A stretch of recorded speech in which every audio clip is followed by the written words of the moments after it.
Shabbat Shalom. Hoje é o sétimo dia da semana, é o sagrado dia do Shabbat. Estamos no dia 21 de Tevet, 5.783, dia 14 de janeiro do ano de 2023. Estamos aí em A Tarde com a Torá. E parece que está sem sinal. Está no ar. Baruch Hashem. Hoje é o sétimo dia da semana, então nós estamos na nossa sétima aliá, que é exatamente a leitura final, né, da nossa paraxá da semana. Essa semana iniciamos com o livro de Shemot, Nomes, o livro mais conhecido como Êxodo, e hoje nós estamos aí na nossa sétima leitura, mais Mafitir, o capítulo 5, e nós vamos até o capítulo 6 e o verso 1, né, da nossa sétima leitura da nossa paraxá semanal. Às 19 horas e 36 minutos, nós teremos a nossa Havidalá no dia de hoje, que é exatamente o encerramento do Shabat para os 6 dias comuns, ok? Então, a nossa Havidalá se dará nesse horário aí. Hoje, na nossa prece em favor do Brasil e do povo brasileiro, nós vamos para o Salmo 119, né?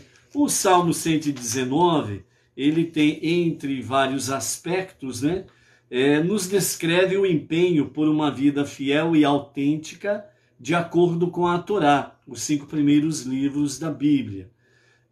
Bem como essa vida fiel e autêntica, ela independe da época, tempo, lugar, circunstâncias ou ambiente social, né? Então, nesse sentido, o Salmo 119, ele traz a respeito do serviço a Deus através da Torá e os seus preceitos, exatamente independente de época, tempo, lugar, circunstância ou ambiente social.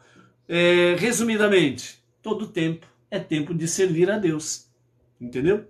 É isso daí que o Salmo 119 traz para nós. Porém, né, como sabemos, o Salmo 119, ele tem 176 versos, né?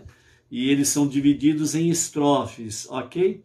Então, a nossa prece hoje, no Salmo 119, nós vamos no verso 161 até o verso 168, né? Então, é um momento muito delicado que o nosso povo está atravessando, a nossa nação está atravessando, né? Onde parece que a escuridão da noite está mais densa, né? É motivo de preocupação, não restam dúvidas, pois é necessário que a escuridão, as trevas atinjam o seu momento máximo, para que a luz comece a resplandecer e um novo dia venha surgir. E exatamente por isso que é necessário que as trevas, a escuridão venha atingir o seu ponto máximo, o seu ápice. Isso significa que as coisas podem piorar, entendeu? Então, os desafios que nós vamos ter pela frente é manter consciência de Deus, consciência de família e consciência de liberdade. E é exatamente nesse sentido em que realmente as trevas, o perverso, o iníquo, vai procurar atingir mais e mais as pessoas, para que elas não tenham consciência de Deus, para que elas realmente rejeitem a Deus. E automaticamente, rejeitando a Deus, as pessoas perdem a esperança, porque perdem automaticamente a questão do valor família. E perdendo a consciência de Deus, valor família, fica muito fácil para perder o conceito de liberdade. E perdendo esses 3 tripés, né, que é chamado o tripé né? Consciência de Deus, família e liberdade. Então as pessoas, ela tem as suas liberdades individuais e civis tolhidas, e elas então ficam à mercê do opressor, né? É isso que nós estamos vendo no livro de Shemote, Êxodo, com referência à escravidão do povo judeu. Então, na realidade, amados, a história se repete, e ela tem se repetido através dos milênios. As pessoas, elas precisam ter percepção, ter realmente no bom sentido, uma curiosidade mais aguçada para poder pesquisar, estudar, analisar e comparar os tempos, as estações, e ver que realmente o que está acontecendo não é uma mera coincidência, é a pura realidade que a história está se repetindo. Então, por isso, mais do que nunca, é tempo de buscar a Deus, é tempo de se elevar à presença divina. E por isso, o nosso Salmo 119, nos versos 161 a 168, que é a nossa prece de hoje, que diz assim: sem motivo me perseguiram príncipes, os opressores, os perversos, mas meu coração temeu somente afastar-se da tua palavra. Com ela me alegro, como aquele que acha um tesouro. Rejeito e abomino a falsidade, e amo imensamente a tua Torá, os 5 primeiros livros da Bíblia. 7 vezes ao dia te dirijo meu louvor, pela retidão de teus julgamentos. Completa é a paz dos que amam a tua Torá, e não há para eles obstáculos intransponíveis. Espero por tua salvação, ó Eterno, e teus mandamentos tenho cumprido. Guarda minha alma, teus mandamentos, e lhes dedica muito amor. Tenho observado tuas ordens e teus testemunhos, pois perante ti trilho os meus caminhos. Amém, vem amém. Então, amados, nessa simples prece desses versos, né, do Salmo 119, 161 a 168, realmente nos fala que as perseguições, elas não têm fundamentos, né? Mas, todavia, é uma realidade. As perseguições, ameaças, opressão, né? E por aí afora vai. E o sistema é nesse sentido, fazer com que as pessoas elas sejam massacradas, que elas sejam realmente oprimidas, para que percam a esperança de salvação em Deus. E por isso, como diz uma determinada filosofia por aí afora vai, né, dentro do campo socialista, né, tire das pessoas a comida, deixe passar fome. Aí depois, algumas migalhas que você joga, o povo vai até beijar os teus pés por causa destas migalhas. Entendeu? É assim, o sistema é assim. Como foi outrora, como foi através dos tempos, e está se repetindo a história. Mas também não podemos esquecer que no momento mais crucial, em que o povo estava padecendo, clamaram em uma só voz, unidade, união, a Deus. E Deus levantou o seu instrumento para libertar o povo do Egito, Moisés. E assim, através dos tempos, Deus tem feito da mesma forma. Isso tudo para mostrar para nós que não há salvação fora de Deus. Não há verdadeira vida fora de Deus e os seus mandamentos.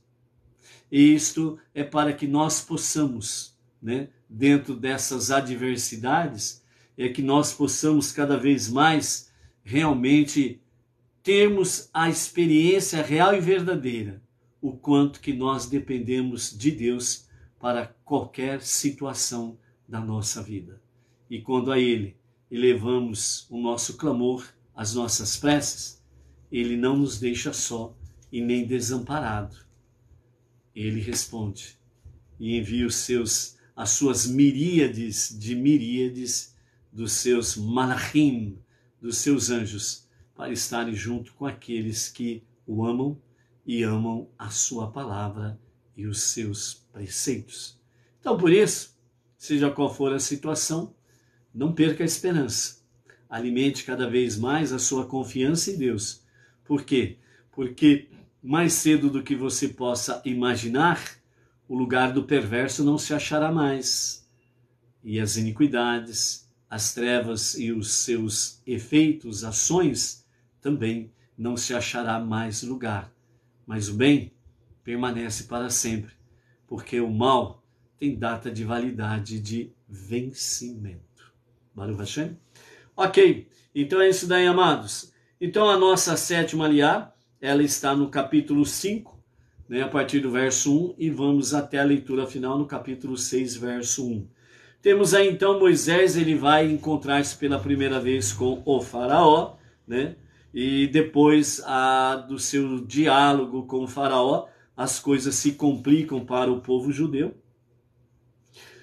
O faraó torna o trabalho mais árduo, mais massacrante, cruel, e Moisés então ele conversa com Deus e ali ele começa a fazer os seus queixumes, num bom sentido, obviamente, Ele quer compreender, como diz Rashi e o nosso Rebbe Menachem Mendel, ele quer compreender a ação divina nesta situação de permitir que as coisas viessem se complicar mais, Então é compreender, buscar compreensão sobre os caminhos de Deus. Então muitas vezes os caminhos de Deus para nós parece assim algo que nós não compreendemos. O porquê disso, o porquê daquilo, será que é assim, será que é assado, e por aí afora vai. Mas exatamente o que nós não podemos fazer é desistir de Deus e nem do nosso caminhar na presença de Deus. Então nós precisamos continuar com a nossa jornada sem sombra de dúvidas. A nossa jornada monoteísta com fundamento judaico e orientação rabínica. E então, mais cedo do que nós possamos imaginar, Deus começa a fazer-nos a compreender realmente os seus caminhos. Então Moshe, ele vai ter esse questionamento com Deus, mas em hipótese nenhuma é um desafio para com Deus, ou falta de confiança e fé em Deus. Mas é realmente algo que estava fugindo à sua compreensão, que ele não estava entendendo, e ele foi questionar a Deus, quando ele diz, por que o Senhor permite, que realmente o povo seja maltratado, por que maltrataste este povo, foi a pergunta que Moshe fez. Então, nesse sentido, amados, não é, em hipótese nenhuma, um desafio para com Deus, um questionamento no sentido negativo, duvidando realmente do poder de Deus para o agir, da sua sabedoria em fazer com que as coisas sejam do jeito dele e não do nosso jeito.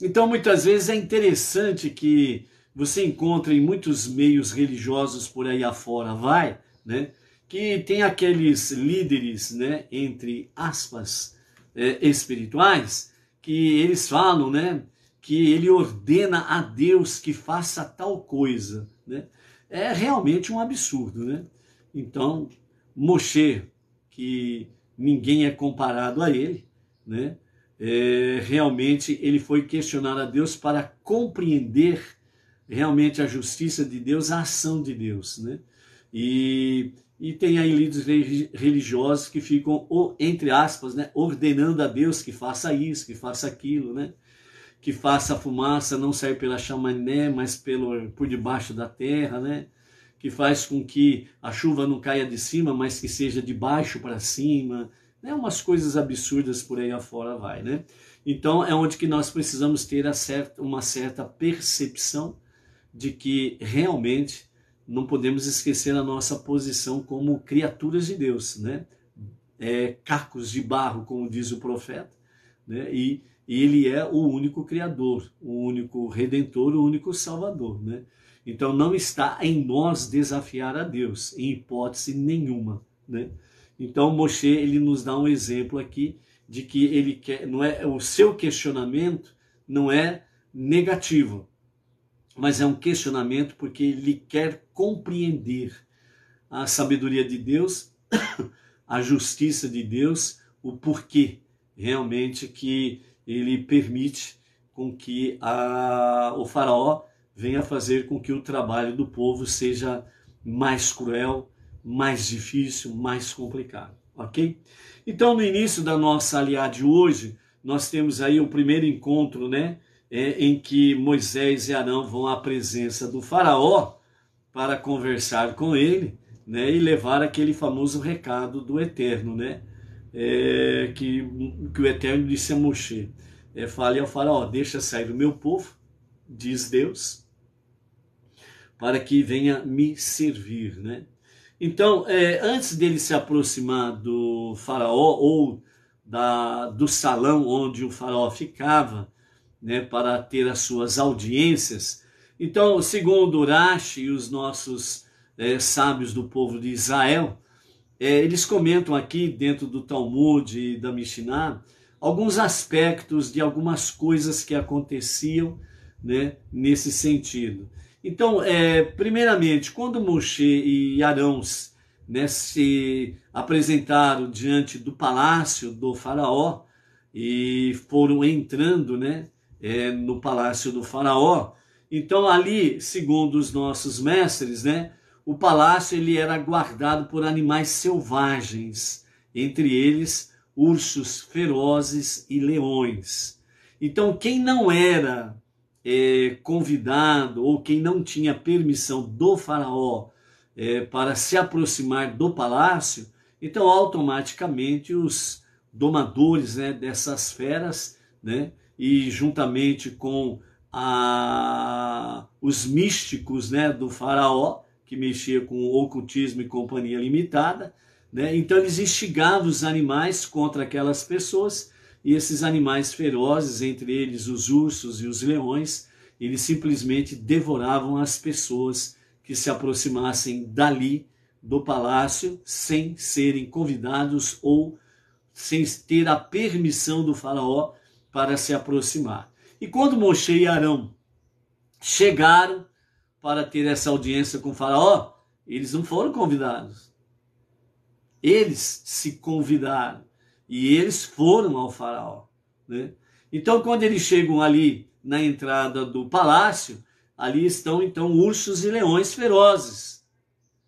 Automaticamente, os domadores instigaram os animais para atacarem Moshe e Arão, porque eles não tinham autorização na prancheta, por assim dizer, né, daqueles que tinham a responsabilidade ali nos portais do palácio, não tinha o nome de Moshe e Arão, estão autorizados a se aproximar. Então, automaticamente, eles instigaram os animais para devorarem Moshe e Arão. Porém, os animais simplesmente tornaram-se como dóceis gatinhos que ficam nas casas das pessoas, né? Dóceis gatinhos. Então, os ursos e os leões simplesmente abaixaram as orelhas, se aproximaram de Moshe e Arão e acompanhavam Moshe e Arão até próximo do trono, né, do faraó. E, na realidade, os ursos e os leões, eles foram escoltando Moshe e Arão para que nenhum guarda pudesse se lançar contra eles. Automaticamente, os guardas que correram dos animais selvagens, entendeu? E quando eles se aproximaram, esse foi um dos milagres que acontecia, né, que aconteceu nesse momento e que aconteceriam posteriormente várias vezes, ok? E quando eles se aproximavam, próximo à sala do trono, existia uma porta pequena, minúscula, em que as pessoas elas tinham que realmente se agachar e andar de quatro, para poder entrar na sala do trono do faraó, né? E ali, logo após essa porta minúscula, né, tinha ali um ídolo. E esse ídolo era exatamente forçando os visitantes, quem ali adentrasse, que se prostrassem diante do ídolo egípcio que o faraó colocou ali. Então, quando as pessoas passavam por aquela porta minúscula, né, e passavam de quatro, eles automaticamente davam de cara com o ídolo egípcio, e isso significava que eles estavam reverenciando o ídolo egípcio. Porém, quando Moshe e Arão se aproximaram, milagrosamente Deus fez com que a porta, o seu espaço, ela aumentasse. E Moshe e Arão puderam passar pelo portal em pé, sem fazer qualquer tipo de reverência ao ídolo egípcio, e a soldadela em torno do faraó não podiam fazer nada, porque não tinham nenhum poder para se lançar contra Moshe e Arão. Simplesmente, eles eram impedidos, né, pelas forças espirituais da parte de Hashem e os seus anjos, para que eles não se lançassem contra Moshe e Arão, ok? Então, dessa forma, o faraó também, o que eu vou fazer? Se esses homens passaram pelos animais ferozes, os animais ferozes não fizeram nada, muito pelo contrário, escoltaram eles, protegeram eles contra os meus soldados. A minúscula porta que eles deveriam passar de quatro e dar de cara com o meu ídolo egípcio, a porta simplesmente abriu-se. Na altura deles, eles já eram altos por natureza, estatura alta, né? A porta, ela aumentou o seu espaço e eles passaram em pé. E os soldados que estão aqui em torno do meu trono não conseguem fazer absolutamente nada contra eles. O que você quer, Moisés e Arão? E o faraó sabia que Arão e Moshe, eles eram levitas. E, portanto, como a tribo de Levi não era escrava no Egito, eles tinham liberdade para andar para cá e acolá, né? Com exceção do palácio, que tinha que ter autorização do faraó. Mas, fora do palácio, eles podiam andar em qualquer lugar, né? Então, o que deseja Moisés e Arão, né? Então, aí, Moisés e Arão simplesmente disseram para ele, né? Assim falou Deus, o Deus de Israel: faz ir o meu povo para que celebre uma festividade para mim no deserto. E o faraó, em tom de deboche, ele simplesmente respondeu para Moshe e Arão: quem é o Deus para que eu escute a sua voz e faça Israel ir? Não reconheço Deus, nem farei Israel partir. E então Moshe e Arão responderam: o Deus dos hebreus apareceu a nós. Permite-nos, portanto, fazer uma viagem de 3 dias no deserto, a fim de oferecermos sacrifícios a Deus, nosso Deus, de modo que ele não nos fira com uma praga ou com a espada, né? Então, quando aqui Moshe e Arão estavam falando ao faraó para que ele venha permitir com que ele e o povo judeu, né, vá a um espaço de 3 dias pelo deserto para oferecer ao Eterno sacrifícios, né, para que ele não nos fira com uma praga ou com a espada, né? Então, nesse sentido aqui, na realidade, né, o que Moshe e Arão estavam falando era aquela famosa mensagem, né, subliminar, né, também chamada de forma eufemisticamente, né, dizendo, querendo se referir a nós, mas na realidade estava se referindo ao faraó e ao seu povo, né? Então essa mensagem subliminar aí, né, Moisés e Arão deixaram com o faraó, já no seu primeiro contato, né? Então, dessa forma, o rei do Egito, o faraó, ele não deu ouvidos, simplesmente debochou do Deus dos hebreus, né? E aí ele piorou a situação do trabalho. né? Então ele falou para os seus capatazes, que eram egípcios, para que realmente, né, ele obrigasse com que os judeus produzissem o mesmo número de tijolos do dia anterior a partir de agora, sem fornecer a eles a palha para amassar o barro e fazer os tijolos. Ou seja, o próprio escravo judeu, ele tinha que ir ao campo, colher a palha, voltar para o local do trabalho, para amassar o barro e a palha, fazer tijolos no mesmo número de tijolos do dia anterior, o que seria praticamente impossível, né? Porque eles recebiam a palha e já produziam os tijolos. Agora eles tinham que ir atrás da palha, já ia perder um tempo enorme, depois voltar-se ao campo de trabalho e ali eles iam amassar o barro e a palha para produzir o mesmo número de tijolos do dia anterior, né? E eles já gastaram um tempo muito grande para poder ir atrás da palha, trazer a palha, né? E fazer os tijolos, né? Então, nesse sentido, né, os capatazes egípcios, eles pressionavam cada vez mais, né, o escravo judeu para produzir, né, o devido número de tijolos do dia anterior, né?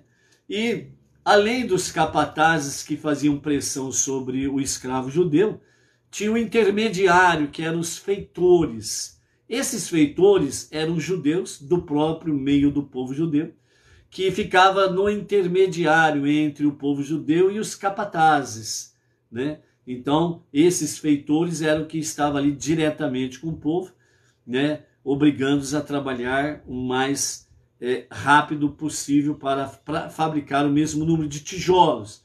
Porém, os feitores judeus, eles viram que a situação estava dramática. Então, eles simplesmente amoleceram a pressão sobre os seus irmãos judeus na questão dos tijolos, de fabricar o mesmo número de tijolos. Então, eles ficaram condoídos, com compaixão, né, do povo, e então eles não agiam com rigor sobre eles. Porém, acima deles estavam os capatazes egípcios. Então, os capatazes egípcios viram que a produção não estava rendendo, então eles partiram para cima dos capatazes, né, onde eles eram, na linguagem de hoje, né, muito moderna, né, eles eram devidamente torturados, perseguidos, ameaçados, né, e porque não alcançavam o objetivo do mesmo número de tijolos, né? Então, os capatazes egípcios ficavam ali com toda a tortura, não somente física, mas psicológica também, né? Sois preguiçosos, sois preguiçosos. Então, eles acusavam o escravo judeu, né? E agora ide trabalhar, não vos será dada a palha, mas entregareis vossa cota de tijolos, senão sofrereis realmente penalidades muito sérias, né? Então, o que acontecia, segundo Urashi, com seus comentários dentro do Talmud, né? Como não era alcançado as metas diárias, então uma das penas que ali aconteciam eram que os capatazes egípcios, eles pegavam dos filhos dos escravos judeus e eles começavam a emparedar aquelas crianças, né? Concretizavam essas crianças nas paredes das construções que eles estavam edificando. Então as crianças eram levadas para as construções e elas eram concretadas vivas nas paredes das construções egípcias. E isso tornou-se realmente uma grande amargura e aflição para o escravo judeu, né? Outra coisa que acontecia também nesse período aí, segundo os nossos comentaristas, né, dentro do Talmud, né, Datan e Avirã, que eram aqueles dois personagens, né, que Moshe chamou um deles de malvado porque levantou a mão contra o outro. e os dois acabaram se unindo e deletaram, né, Moshe, que tinha matado um egípcio, né, e por isso que ele fugiu. Então Datã e Abiram agora estavam ali. Eles não tinham nenhuma influência junto ao faraó, porém, né, é aquele velho ditado, né, o lobo perde o pelo, mas ele não perde o seu costume, né, de ser lobo, né.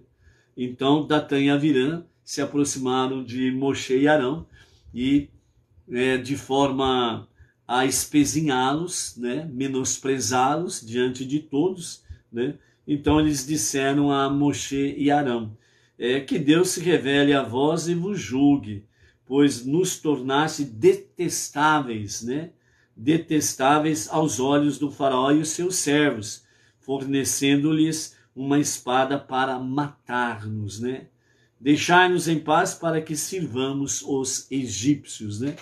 Então, Datã e Abiram, eles permaneciam velhos lobos, né? Continuavam com a sua perversidade, né? Que fazia parte do caráter deles, né? Então aí, a partir do versículo 22 do capítulo 5, nós temos aí o momento em que Moshe, ele começa então a questionar a Deus, né? Sobre esses acontecimentos, né?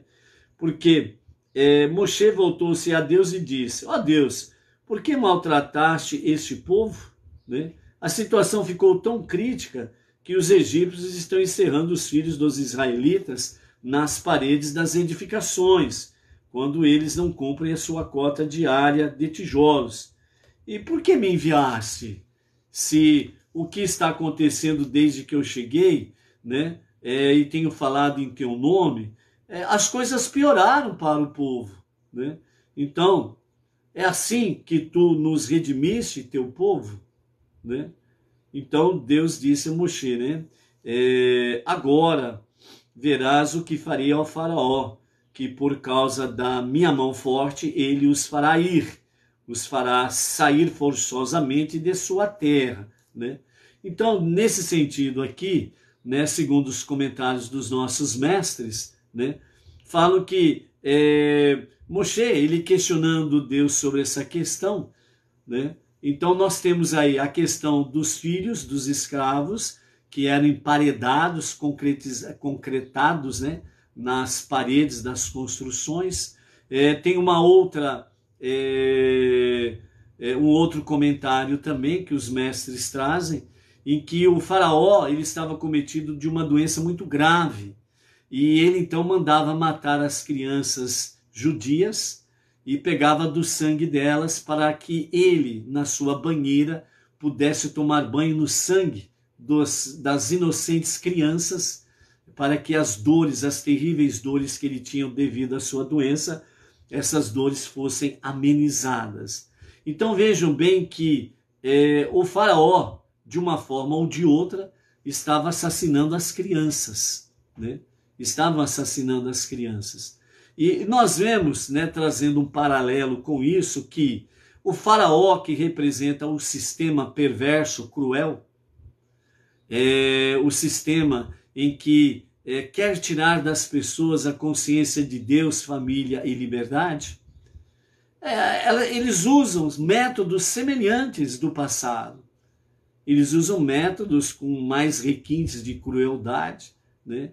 Onde, por exemplo, existem aí, entre aspas, né, em vários países, né, as famosas leis que dão a liberdade para que as mães, entre aspas, né, possam simplesmente matar, assassinar os seus filhos nos ventres.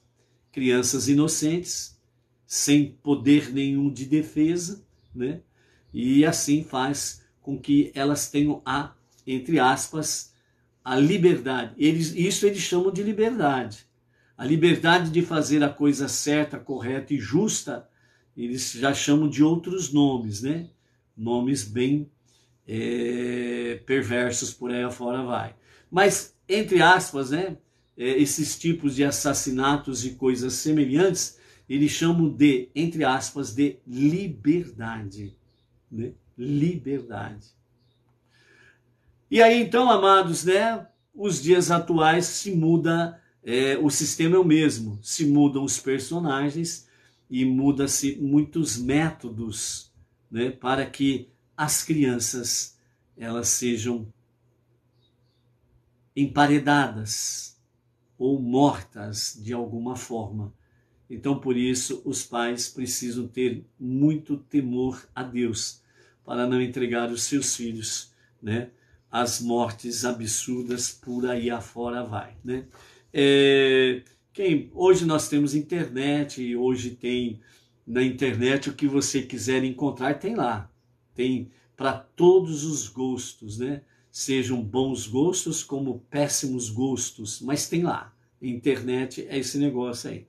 E se porventura alguém nunca viu, nunca assistiu, melhor dizendo, né, um vídeo, como que se faz, né, para tirar, né, a criança do ventre da mulher, né, porque chamar de mãe é meio complicado essa história, né, mas tirar do ventre da mulher, né, a criança que está sendo gerada, se você tiver estômago, se você tiver, como diz assim, realmente quer conhecer a verdade, por pior que seja, procure um vídeo. É isso.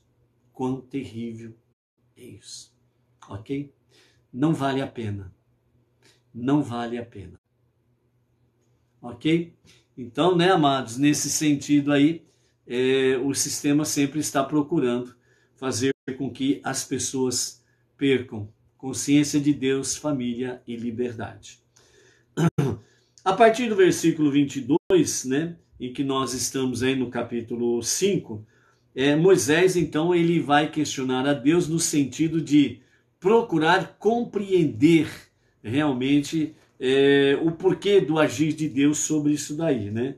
Então, quando ele fala sobre a questão das crianças que estão sendo emparedadas, né, por exemplo, ou a outra história também que os mestres trazem, né? Então, nesse sentido aí, né, quando Moshe fala, né, porque me enviasse, porque as coisas só pioraram para o povo, né? Então, muitas vezes você não compreende que a partir do momento que você toma uma decisão de viver um monoteísmo com fundamento judaico e orientação rabínica, você muitas vezes não compreende o que é, o porquê que está as coisas mais difíceis. Mas exatamente Deus permite isso para ver a sinceridade do teu coração. Se você realmente está disposto a amar a Deus. Lembra que ontem nós falamos sobre o amor fervoroso, o amor ardente por Deus? Então, é aquela questão. Então, Deus ele permite certas adversidades na nossa vida para que nós possamos valorizar a nossa jornada monoteísta, que nós possamos realmente reconhecer que somos dependentes de Deus para tudo, para que nós possamos reconhecer realmente na prática que só o Eterno é Deus e que só Ele é o Todo-Poderoso. Não há nada e ninguém semelhante a Ele. E só dele vem a salvação. Então, justamente para aperfeiçoar a nossa jornada monoteísta com fundamento judaico. Então, dentro desses comentários aqui que Rashi traz e outros mestres trazem, fala que Deus, em resposta a Moshe, ele disse a ele, as crianças que estão sendo emparedadas, elas estão sendo purificadas, né, através desse sofrimento, para que elas não sejam punidas no futuro e elas possam ter mérito de entrar direto para o Gan Eden, o jardim do paraíso, aguardando a ressurreição nos dias de Mashiach, na redenção final. Mas aí mesmo assim Deus fala, se você por acaso quer tirar prova disto, você pode salvar uma dessas crianças. E então Moshe ele salvou uma dessas crianças, de nome Mirá, né? E que mais tarde, como nós vamos ver lá no capítulo 12 e 32, onde nos fala sobre a questão do pecado do bezerro de ouro, esse personagem aqui, ele se torna um dos personagens principais sobre a questão do bezerro de ouro. Então ele se tornou, de fato, uma grande pedra de tropeço para Moshe, porque ele foi um dos grandes colaboradores para o bezerro de ouro.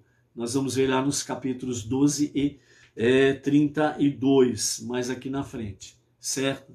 Então, nesse questionamento, Deus estava dando entendimento para Moshe sobre essas coisas. E é através desses milênios que nós temos aprendido que as nossas adversidades, os nossos problemas, enfermidades, situações adversas à nossa vontade, são de fato uma forma que Deus encontra para purgar-nos, ou seja, para nos purificarmos e nos fortalecermos mais na nossa fé, na nossa confiança em Deus, para que nós não venhamos sofrer punições futuras através dos juízos de Deus, né? Então, essa compreensão que nós podemos adquirir dentro desse aspecto aqui, né? Então, por isso, na sequência, Deus confirma para Moshe, né? Agora verás o que farei ao faraó, que por causa da minha mão forte ele os fará sair forçosamente de sua terra. Vocês não terão nem tempo de assar o pão, né? E aí nós vamos ver lá na saída do Egito, realmente eles tiveram que sair apressadamente, né? Então, dentro dessa questão sobre questionar os caminhos de Deus, o nosso Rebbe Menahem Mendel, o líder espiritual máximo da nossa geração, ele nos fala que, de fato, Moisés ele não estava questionando a justiça divina, mas ele estava, assim, tentando compreender a ação de Deus nessa história, né? Então, Moshe e o povo judeu haviam herdado a fé de Deus através dos patriarcas e matriarcas. Então, eles receberam uma fé como herança. E agora, aqui dentro desse aspecto, segundo o nosso Rebbe Menahem Mendel, então agora eles estavam passando por uma prova muito difícil. Então, agora a fé, ela não era mais uma questão em que eu ouvi dos meus antepassados, dos patriarcas, das matriarcas, que foram passando de geração em geração. Agora nós estamos vivenciando. Nós estamos tendo experiências próprias. Os nossos patriarcas e matriarcas tiveram as suas experiências terríveis próprias. E a fé e a confiança deles em Deus foi algo que foi muito bem estruturada, fundamentada, solidificada no dia a dia de suas vidas. Então, até aqui, o povo, nós recebemos isso como uma herança, mas agora não, nós estamos vivenciando essas adversidades, dificuldades terríveis, cruéis, mas agora nós estamos vivenciando realmente a nossa fé e a nossa confiança em Deus. Ou seja, eles estavam sendo forjados no fogo, na fornalha ardente das provas, das adversidades, para poderem realmente serem chamadas posteriormente a geração do deserto. Apesar de tudo, foram e são chamados uma geração do deserto de tzadikim, de justos. E eles entrarão por um dos portais de Jerusalém nos dias da redenção final com Mashiach, tendo Moisés à sua frente, entrando gloriosamente através de um dos portais de Jerusalém. Entendeu? Então, dentro desse aspecto, o nosso Rebbe Menahem Mendel fala que agora, né, semelhante àquilo que aconteceu com Jó lá no seu histórico, né, quando ele diz, né, antes eu ouvia falar de ti, hoje não, hoje os meus olhos te contemplam. Por quê? Porque ele teve que passar por um processo de purgação terrível, perdendo todos os seus bens, perdendo os seus filhos, todos os seus filhos, perdendo todas as suas posses, perdendo a sua saúde e chegando ali na boca da cova do abismo, com enfermidades terríveis desde a sola dos seus pés até o último fio de cabelo da sua cabeça. A sua esposa chegando para ele e dizendo, diante de tantas desgraças, a sua esposa dizendo para ele: amaldiçoa o teu Deus e morra, homem, morra em paz, e amaldiçoa o teu Deus. E Jó respondeu: receberíamos apenas o bem de Deus e não receberíamos o mal? Então, em tudo isso, Jó não pecou contra Deus. E depois, no final da sua biografia, que está registrado no livro que leva o seu nome, Jó, então ele diz: antes eu te conhecia por ouvir falar, mas agora não. Os meus olhos te contemplam. Ou seja, ele estava dizendo: hoje as experiências que eu tive contigo é como se eu estivesse contemplando Deus pessoalmente. Então aqui a mesma coisa estava acontecendo com o povo judeu naqueles momentos, e Moshe estava querendo compreender toda esta realidade, o que de fato ele compreendeu. Então, por isso, o desejo de Moshe de compreender os caminhos de Deus, Deus lhe disse que o propósito do exílio era possibilitar ao povo alcançar um nível de consciência divina ainda mais elevado do que aquele que se atinge ao basear-se somente no que ouvimos falar ou herdamos dos nossos antepassados. Então, por isso, amados, aquela famosa expressão que nós ouvimos frequentemente nos dias atuais, nesses últimos anos, pode piorar? Vai piorar um pouco mais, não restam dúvidas, mas tudo vai ficar bem. Por que tudo vai ficar bem? Mas se vai piorar, nós estamos vendo aqui o exemplo do povo judeu. Tinha como piorar? Não. Parecia que não. Mas aí, quando eles começaram a não atingir a cota dos tijolos e começaram a ver os seus filhos sendo emparedados, concretados, melhor dizendo, nas paredes das construções, vendo seus filhos serem mortos e o seu sangue sendo levado ao faraó para tomar banho com o sangue deles, para amenizar as suas dores devido à sua grave enfermidade, piorou, e piorou muito. Mas aí foi onde que Deus disse a Moshe, verás agora o que eu farei ao faraó e aos seus. Ou seja, o perverso e as trevas atingiu o seu ponto máximo. Agora começou a brilhar a luz e a decadência dos perversos e das trevas começou a acontecer e começou a ruir o que eles achavam que seriam intocáveis. Sim, através dos tempos, através dos milênios, a história se repete e o bem continua vencendo o mal. A luz continua vencendo as trevas, a escuridão. A justiça continua prevalecendo contra as injustiças. Por isso, foco em Deus.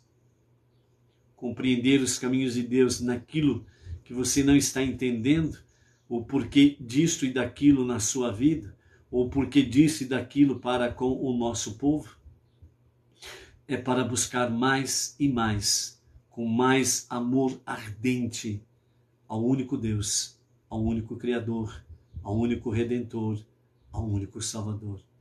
Quando o seu clamor subir a Deus com kavaná, com a intenção verdadeira do coração, Deus responderá rapidamente o nosso clamor.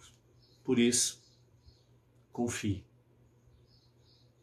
O bem, a luz, a justiça sempre prevalecer. Baruch Hashem. Amém.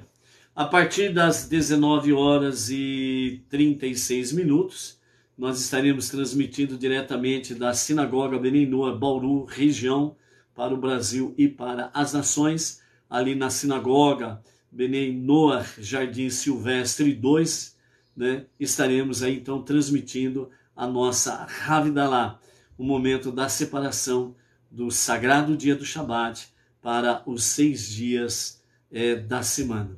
Então, até daqui a pouco no nosso novo encontro. Shalom, shalom.